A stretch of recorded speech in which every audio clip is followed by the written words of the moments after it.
कहानी शुरू होती है एक डार्क फ्यूचर में, जहां 14 साल पहले एक खतरनाक फंगल आउटब्रेक ने दुनिया के 94% जानवर खत्म कर दिए। और जानवर ही जब फूड चेन का असली सहारा थे, तो उनके बिना पूरा फूड चेन सिस्टम टूट गया। इंसान भूख से तड़पने लगे और दुनिया भर में खूनी जंग छिड़ गई, जिसमें हर इंसान बस जिंदा रहने के लिए लड़ रहा था। अब यहाँ सबसे बड़ी दौलत सोना चांदी नहीं, बल्कि जमीन है जहाँ फसल उगती हो, क्योंकि सिर्फ फर्टाइल फार्मलैंड ही इंसानियत को जिंदा रख सकता है। इसी बीच हम आदमियों के एक ग्रुप को देखते हैं जो एक अलग फार्म की तरफ बढ़ते हैं और एक घर के पास पहुंचते हैं। एक आदमी अंदर वालों से कहने लगता है, तुम्हारी फसल बड़ी जबरदस्त है, हम सिर्फ गुजर रहे हैं, बस थोड़ा आराम चाहिए। लेकिन उसके साथ के लोग चुपके से अलग अलग रास्ते से घुसने लगते हैं। तभी धस्स से एक को तुरंत गोली लग जाती है। फिर दूर से एक तेज सीटी की आवाज हवा में गूंजती है और अगले ही पल एक एक करके सब घुसपैठिए धड़ से गिरने लगते हैं। अंदर से एक छोटी लड़की कुकी भी अपना घर बचाते हुए एक आदमी को सीधे मार गिरा देती है। गोलियों की बारिश शुरू हो जाती है और ज्यादातर घुसपैठिए खत्म हो जाते हैं। यही एंट्री होती है एक पावरफुल और फियरलेस औरत की, हेली। वो खेतों में तेज रफ्तार से घूमती है और बड़े प्रिसीजन के साथ दुश्मनों को खत्म करती जाती है। विंडो के पीछे से उसकी बेटी रेन कवर फायर देती है और तभी हेली का बेटा इमैनुएल एक भागने की कोशिश कर रही औरत को पकड़कर बेरहमी से खत्म कर देता है। लड़ाई के बाद फैमिली बॉडीज चेक करती है और इकट्ठी होती है। अब हमें पूरा परिवार दिखाया जाता है, हेली का पति गैलन और एक और बेटी डेनिस। सबको शक होता है कि घुसपैठिए इतनी आसानी से उनके डिफेंस को क्रॉस कैसे कर गए, इसलिए वो डिसाइड करते हैं कि फार्म के चारों तरफ सिक्योरिटी और ज्यादा टाइट करनी होगी। रात को डिनर टेबल पर फ्रीमैन फैमिली इकट्ठी बैठी है। बच्चे व्हिस्लिंग कोड का प्रैक्टिस करते हैं और सब फसल और सिक्योरिटी के बारे में डिस्कस करते हैं। डिनर के बाद हेली इमैनुएल को एक मिशन देती है अपनी दोस्त अगस्ता के लिए सप्लाईज पहुंचाने का, और वो इमैनुएल को वार्न करती है कि किसी अजनबी से बात मत करना और फैमिली के बाहर किसी पर भी ट्रस्ट मत करना। अगले कुछ दिनों में हमें फ्रीमैन फैमिली का रूटीन दिखाया जाता है। सब फाइट ट्रेनिंग करते हैं, शूटिंग प्रैक्टिस करते हैं, खेतों का ध्यान रखते हैं, इलेक्ट्रिक फेंसेस और सीसीटीवी कैमरास चेक करते हैं, कभी जंगल जाकर खाने लायक चीजें ढूंढते हैं, और हेली लगातार रेडियो पर बाकी सर्वाइवर्स की खबर सुनने की कोशिश करती है। ऐसे ही एक शाम हेली अपनी दोस्त अगस्ता से बात कर रही होती है। अगस्ता वार्न करती है कि एक खतरनाक चोरों का ग्रुप 3 फार्मिंग फैमिलीज पर हमला कर चुका है। वो हेली से रिक्वेस्ट करती है कि कुछ दिनों के लिए उन फैमिलीज के पास जाकर उन्हें ट्रेनिंग दे ताकि वो अपना बचाव कर सकें, लेकिन हेली सीधा मना कर देती है। उसके लिए अपनी फैमिली को रिस्क में डालकर दूसरों की मदद करना पॉसिबल ही नहीं था। अगली सुबह इमैनुएल एक गाड़ी लेकर निकलता है। थोड़ी देर बाद वो एक पुरानी टूटी फूटी बिल्डिंग पहुंचता है। वहां एक बॉक्स पड़ा होता है जिस पर लिखा है अगस्ता। इमैनुएल उसमें सप्लाईज भर के वापस निकल जाता है। तभी घर पर हेली को अगस्ता का फोन आता है और उस कॉल ने हेली का खून जमा दिया। अगस्ता बताती है कि एक फार्मिंग फैमिली, फ्लेमिंग्स, सब मर गए, यहाँ तक कि बच्चे भी, और सिर्फ मरे ही नहीं, उनके बॉडीज खाई भी गई। ये सब एक बड़े ऑर्गेनाइज्ड कैनिबल्स के ग्रुप ने किया था। ये सुनकर हेली हिल जाती है। इधर इमैनुएल वापस आते हुए नदी में स्विम करने रुकता है। स्विम करके वापस जाते वक्त उसे एक लड़की भी उस नदी में स्विम करती दिखाई देती है। उसे देखते ही इमैनुएल का दिल एकदम अट्रैक्ट हो जाता है। क्यूरियस होकर वो अपनी राइफल स्कोप से उसे देखता है। लड़की जंगल के अंदर एक हिडन बस्ती की तरफ चली जाती है। घर लौटकर भी इमैनुएल के दिमाग से वो लड़की नहीं निकलती। वो उस लड़की के ख्यालों में खो जाता है। अगले दिन दोबारा वही जाता है, पर लड़की नहीं मिलती। फ्रस्ट्रेटेड होकर इमैनुएल उसका स्केच बनाने लगता है, जैसे उसकी याद को जिंदा रखना चाहता हो। कुछ दिन बाद इमैनुएल, गैलन और डेनिस एक वेयर हाउस जाते हैं सप्लाईज ढूंढने के लिए। अंदर जाते ही डेनिस शॉक हो जाती है। छत से लाशें लटक रही होती हैं। थोड़ी देर में सोल्जर्स का एक ग्रुप सामने आ जाता है। टेंशन बढ़ जाती है। सब अपनी गन से एक दूसरे पर पॉइंट करते हैं। तब सोल्जर्स कामली बोलते हैं कि वो आर्मी के लोग हैं और यहाँ फार्मर्स की मदद कर रहे हैं। गैलन पूछता है, क्या तुम लोग फ्लेमिंग्स के साथ हो? सोल्जर हाँ बोलता है। ये सुनकर गैलन तुरंत गोली चला देता है और सबको यहीं खत्म कर देते हैं। सोल्जर्स मरे जाते हैं। गैलन बच्चों को समझाता है कि ये नकली आर्मी वाले थे, फ्लेमिंग्स तो काफी पहले ही मर चुके थे। निकलने से पहले इमैनुएल सजेस्ट करता है कि डेड बॉडीज चेक करनी चाहिए, शायद कुछ यूजफुल मिले। गैलन भी बोलता है, ठीक है, जल्दी करो। डेनिस एक बैग सर्च कर रही होती है। तभी एक बूढ़ी औरत जो मरने का नाटक कर रही थी अचानक उठती है और डेनिस पर गोली चला देती है। गोली डेनिस के पेट में लगती है और तभी इमैनुएल भी उस बूढ़ी औरत को मार देता है। सीन कट होता है। गैलन डेनिस को लेकर फार्म वापस भागता है। हेली इमरजेंसी प्रोसीजर करके उसकी जान बचा लेती है। डेनिस बच जाती है, लेकिन इमैनुएल गिल्ट फील करता है क्योंकि उसने ही बॉडीज चेक करने को कहा था। लेकिन रेन उसे संभालती है और कहती है, तेरी वजह से ही डेनिस जिंदा है। बाद में हेली अगस्ता को कॉल करती है, पर कोई रिस्पॉन्स नहीं आता। उस रात इमैनुएल को जंगल से अजीब आवाज सुनाई देती है। वो तुरंत इन्वेस्टिगेट करने निकलता जाता है। डार्कनेस में उसे एक लड़की दिखाई देती है। वो चिल्लाता है, रुको और हिलना मत। जब वो लड़की पीछे मुड़ती है तो इमैनुअल शॉक हो जाता है। ये वही लड़की थी जो उसने नदी में देखी थी। लड़की घबरा कर हेल्प मांग रही होती है। अगली सुबह गैलन और हेली अपने बच्चों को स्ट्रिक्ट वार्निंग देते हैं, हमेशा आर्म्ड रहो, अलर्ट रहो, चाहे तुम सो भी रहे हो तुम्हारे पास गन होनी चाहिए। वो वार्न करते हैं कि कुछ लोग सोल्जर्स का डिस्गाइज पहनते हैं, पर असल में वो डेंजरस कैनिबल्स ही होते हैं, जिनके लिए सिर्फ जमीन या सामान नहीं,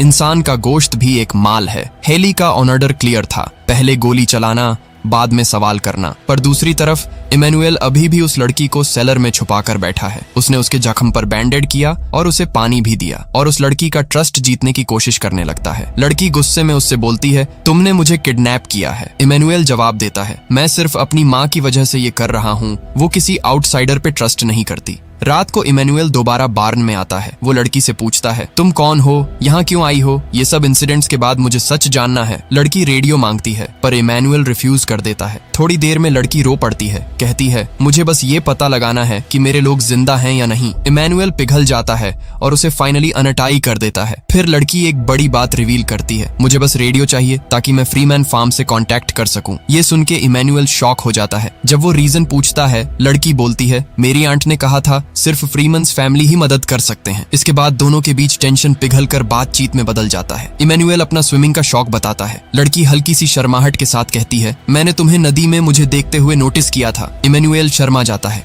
अगली सुबह जब फैमिली गैदर होती है तो हेली को पता चलता है इमैनुअल मिसिंग है। सीन कट होता है। बार्न के अंदर लड़की इमैनुअल का म्यूजिक प्लेयर लेकर प्ले करती है, जिसमें बेबी कम डाउन गाना प्ले होता है। लड़की गाने पर डांस कर रही होती है। इमैनुअल उसे ऐसे देखकर खुश हो जाता है, लेकिन उसकी खुशी हॉरर में बदल जाती है जब उसके पेरेंट्स आ जाते हैं। हेली बिना टाइम वेस्ट किए उस लड़की को पकड़ लेती है। मैनी को बार्न के अंदर लॉक कर दिया जाता है। वो डेस्परेट होकर डोर तोड़ने की कोशिश करता है। बाहर हेली गन पॉइंट करके लड़की से पूछती है, सच बताओ तुम हो कौन? लड़की घबरा कर बोलती है, मेरा नाम डॉन है। मैं एक नर्स हूँ जो गवर्नमेंट प्रोग्राम के साथ फार्म्स को मेडिकल हेल्प देती है, लेकिन हम पे अटैक कर दिया गया था। हेली बिलीव नहीं करती, एक वार्निंग शॉट फायर करती है। डर के मारे डॉन सच बोल देती है, मुझे मेरी आंट अगस्ता ने भेजा था। ये सुन के हेली शॉक हो जाती है। उधर इमैनुअल बार्न से निकलकर कंट्रोल रूम में चला जाता है। वो रेडियो पर अगस्ता से कांटेक्ट करने की डेस्परेटली कोशिश करता है, पर कोई जवाब नहीं मिलता। तभी हेली गुस्से में वहां आ जाती है। इमैनुअल इंसिस्ट करता है, माँ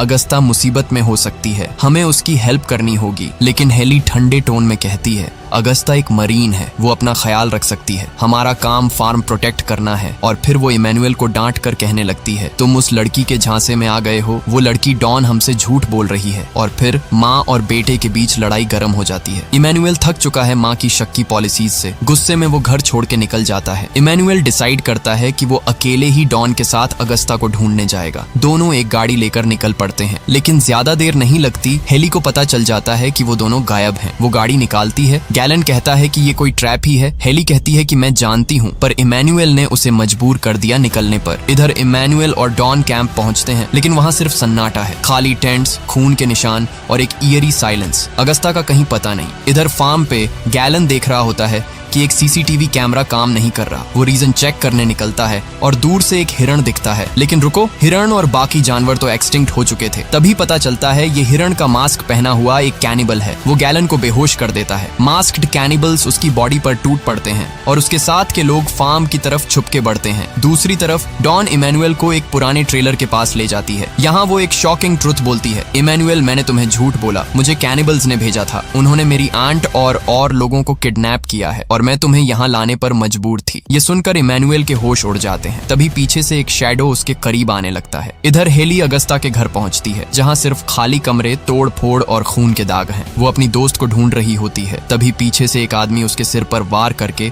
उसे बेसमेंट में खींच ले जाता है। हेली होश में आती है तो देखती है वो भी बंधी है और अगस्ता भी इंजर्ड वहाँ पड़ी है। फार्म पर रेन और छोटी कुकी देखते हैं कि सारे सीसीटीवी सिग्नल्स ऑफ हो रहे हैं। रेन तुरंत समझ जाती है कैनिबल्स आ गए। वो अपनी छोटी बहन को चुप रहने को कहती है और खुद राइफल लेकर खिड़की पर पोजीशन ले लेती है। कैनिबल्स घर की तरफ छुप के बढ़ रहे होते हैं। रेन ट्रिगर दबा देती है। एक के बाद एक दुश्मन गिरते जाते हैं, लेकिन दूसरे कैनिबल्स काउंटर फायर करते हैं और खिड़की तोड़ देते हैं। इधर गैलन जमीन पर पिन किया जा रहा होता है। कैनिबल्स उसकी बॉडी को बाइट करते हैं, लेकिन गैलन अपना हाथ तोड़कर एक नेल से दोनों कैनिबल्स को मार देता है। बेसमेंट बेसमेंट में हेली अगस्ता से बात करती है। हेली मेंशन करती है उस लड़की डॉन के बारे में जो फार्म पर आई थी और अपने आप को अगस्ता की नीस बोल रही थी। अगस्ता शॉक में कहती है, कैनिबल्स ने उसे मजबूर किया था, मुझे लगा तुम उसे देखते ही गोली मार दोगी। हेली उसे निकालने का वादा करती है, लेकिन अगस्ता एक और ट्विस्ट देती है, उसने कुछ बच्चे छुपाए हैं जो रेस्क्यू होने चाहिए। और तभी कैनिबल्स के लीडर बेसमेंट में आता है। हेली को गुस्सा आता है देख के कि ये लोग इंसान खा रहे हैं। वो चिल्लाती है, तुम लोग जानवर हो, लेकिन लीडर शांति से कहता है, तू भी तो इंसानों को मारती है और यहाँ तक कि अपने बच्चों से भी मरवाती हो। वो कहता है कि हम दोनों अलग नहीं हैं, हम बस सिर्फ जिंदा रहने की कोशिश कर रहे हैं। और उसी वक्त एक आदमी बेचारी अगस्ता को हेली के सामने ही काट देता है खाने के लिए। हेली कुछ नहीं कर पाती, बस देखती रह जाती है। सीन कट होता है इमैनुअल और डॉन के पास। 3 छोटे बच्चे खाना ऐसे खा रहे होते हैं जैसे उन्होंने बहुत दिनों से कुछ नहीं खाया। डॉन इमैनुअल को थैंक्स बोलती है और रो कर कहती है, अगर तुम नहीं होते तो ये बच्चे मर जाते। इमैनुअल उसकी बात समझता है और कहता है, मैं तुम्हारी आंट को रेस्क्यू करूंगा, फिर हम सब यहाँ से चले जाएंगे। इधर हम वापस हेली को देखते हैं। वो बेहोश होती है। एक गंजा आदमी आता है उसे मारने, लेकिन हेली अचानक जागती है, उसका गला दबा के मार देती है और राइफल उठा लेती है। तभी कैनिबल लीडर वहाँ आ जाता है। दूसरी तरफ फार्म पे गैलन अपनी बेटियों को बेसमेंट में भेज देता है, लेकिन डेनिस अभी भी ऊपर क्लोजेट में छुपी होती है। गैलन डिसाइड करता है कि उसे बचाना ही पड़ेगा। वो अपनी बेटियों को स्ट्रिक्टली बोलता है, यहीं रहना, बाहर मत आना। हेली बेसमेंट से निकलती है और दरवाजे पर उसकी मुलाकात इमैनुअल से होती है, जो अगस्ता को ढूंढने आया होता है। जब इमैनुअल अगस्ता की डेड बॉडी देखता है तो उसे फाइनली समझ आता है कि हेली जो कुछ भी कर रही थी वो सिर्फ अपनी फैमिली के लिए कर रही थी। अब वापस फार्म में गैलन ऊपर चढ़ जाता है। रेन स्विच दबाती है और पूरे घर में अंधेरा छा जाता है। गैलन अंधेरे का फायदा उठाता है और अटैकर्स को खत्म कर देता है, लेकिन खुद भी बुरी तरह से इंजर्ड हो जाता है। इधर इमैनुअल और हेली डॉन और बच्चों से मिलते हैं। डॉन को पता चलता है कि उसकी आंट मर गई है तो वो टूट जाती है और रो पड़ती है। फार्म के बेसमेंट में गैलन किसी तरह डेनिस को ले आता है, पर खुद ब्लड लॉस की वजह से गिर जाता है। बेटियां घबरा जाती हैं और उसकी जान बचाने की कोशिश करती हैं। रेन सीसीटीवी चेक करती है और देखती है 2 और लोग बाहर हैं और गैसोलीन गिरा रहे हैं घर को जलाने के लिए। इंजर्ड होने के बावजूद गैलन कहता है, उन्हें अंदर आने दो, मैं अभी निपटाता हूँ। बाहर हेली और बच्चे फार्म के पास पहुंचते ही अचानक उन पर गोलियों की बारिश होने लगती है। हेली इमैनुअल को कहती है, बच्चों को बेसमेंट ले जाओ, इन्हें मैं हैंडल करती हूँ। अंदर रेन 2 कैनिबल्स को अंदर लाती है। एक डेनिस के गले पर छुरी रख देता है, दूसरी एरिया चेक करती है। बाहर हेली को गोली लगती है। दर्द के बावजूद वो कुछ और कैनिबल्स को मार गिराती है, लेकिन फिर उसकी बुलेट्स खत्म हो जाती हैं। अब उसके पास एक ही ऑप्शन बचा है, भागना। बेसमेंट के अंदर एक कैनिबल एक छुपा हुआ दरवाजा खोलती है। दरवाजा एक सीक्रेट रूम में जाता है जहां हथियारों का ढेर पड़ा है और साइड में एक कैबिनेट स्पाइसेस और हर्ब्स से भरा हुआ है। कैनिबल की आंखें चमक जाती हैं, क्योंकि इस न्यू वर्ल्ड में मसाले तो गोल्ड से भी रेयर हो गए हैं। लेकिन उसकी खुशी ज्यादा देर नहीं टिकती। गैलन तुरंत उठकर उसे गोली मार देता है। दूसरा कैनिबल पीछे से डेनिस के हाथ चढ़ जाता है और वो सीधा छुरी उसकी पीठ में घुसा देती है। फिर रेन एक शॉट लेती है और उस कैनिबल को भी खत्म कर देती है। थोड़ी देर बाद इमैनुअल और बच्चे बेसमेंट में आ जाते हैं। रेन डॉन को वापस देखकर एनॉयड हो जाती है, ऊपर से नए बच्चे भी, लेकिन डॉन इग्नोर करती है और सीधा इंजर्ड गैलन की हेल्प करने भागती है। तभी इमैनुअल डिसाइड करता है कि वो दोबारा बाहर जाएगा, क्योंकि उसकी माँ अभी भी डेंजर में है। सीन कट होता है। हेली बाहर लिंपिंग करते हुए बार्न की तरफ आ रही है, लेकिन उसके सामने 3 बचे हुए कैनिबल्स उसे घेर लेते हैं। हेली के शरीर में छोटे बड़े घाव हैं, लेकिन वो पेन को इग्नोर करके लड़ती है। 2 आदमियों को वो नाइफ से खत्म कर देती है, पर तीसरा कैनिबल उसके पीछे से छुरा घुसा देता है। हेली नीचे गिर जाती है। जब वो आदमी फाइनल स्ट्राइक करने वाला होता है, इमैनुअल आकर उसके सिर में गोली दाग देता है। कैनिबल गिर जाता है, लेकिन हेली खुद भी जमीन पर खून में लथपथ पड़ी है। इमैनुअल रोने लगता है, अपनी माँ को जगाने की कोशिश करता है, लेकिन हेली धीरे से अपनी पलकें बंद कर देती है। इमैनुअल चीखते हुए रो देता है। फिर सीन कट होता है कुछ दिन बाद। जिंदगी धीरे धीरे नॉर्मल हो रही है। बच्चे मिलकर लंच के लिए टेबल सेट कर रहे हैं, सब एक दूसरे का साथ दे रहे हैं। और तभी एक धमाका ट्विस्ट। सीढ़ियां उतरते हुए हेली दिखाई देती है, थकी हुई, जख्मी, लेकिन जिंदा। सबकी आंखों में आंसू और चेहरे पर मुस्कान आ जाती है। मूवी के लास्ट शॉट में फैमिली एक साथ बैठकर खाना खाती है। हेली अपनी फैमिली को प्यार भरी नजरों से देखती है। आंखों में दर्द भी है, लेकिन उससे भी ज्यादा फख्र और सुकून। और यही वो जगह है जहां ये कहानी एंड होती है।